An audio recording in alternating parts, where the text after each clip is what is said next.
انت تعرف ان الديجيتال ماركتنج هي اسرع طريق لمستقبل مهني ناجح حتى لو هتعمل كارير شيفت؟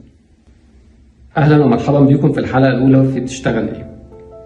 النهارده هنتكلم مع بعض عن وظيفه الديجيتال ماركتير او المسوق الرقمي، ولكن قبل ما نتكلم عن الوظيفه احب افكركم بنفسي اللي ما يعرفنيش.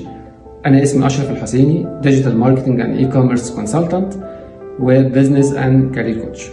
النهارده هكلمكم عن وظيفه التسويق الرقمي الاشمل او الاكبر، لان وظيفه المسوق الرقمي هو بيبقى الشخص المسؤول عن اداره الحملات الاعلانيه على الانترنت، وده الشخص المسؤول ان هو يوصل المنتج او الخدمه للجمهور الصح في المكان الصح وفي التوقيت الصح. الديجيتال ماركتير او المسوق الرقمي علشان نقدر نقول ان هو ملم بوظيفته او قادر ان هو يقوم بمهام وظيفته كامله، لازم يكون على درايه ببرامج كتير وادوات كتير. ولكن خليني في الاول اكلمك عن الوصف الوظيفي الخاص بالديجيتال ماركتير.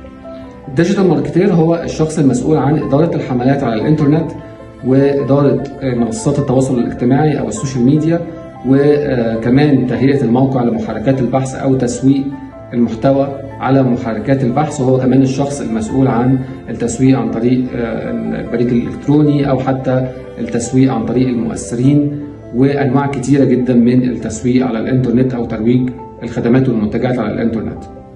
الديجيتال ماركتير لازم يكون شخص ملم بادوات كتيره وبرامج كتيره قوي، ويكون كمان فاهم في حاجات كتير خاصه بتسويق الخدمات والمنتجات على الانترنت.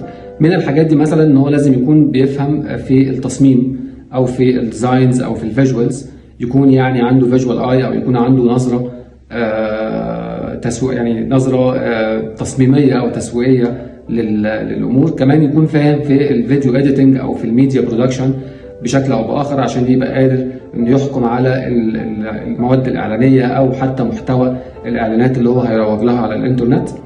لازم يكون شخص كمان عارف السيرش انجن او محرك البحث بيشتغل ازاي، يكون متخيل برضو كمان ازاي احنا نتكلم بلغه البيزنس على منصات التواصل الاجتماعي، لان انت تتكلم على الشبكات الاجتماعيه بشكل بيزنس او شكل فورمال مختلف تماما عن الشكل الفردي او الشكل الشخصي.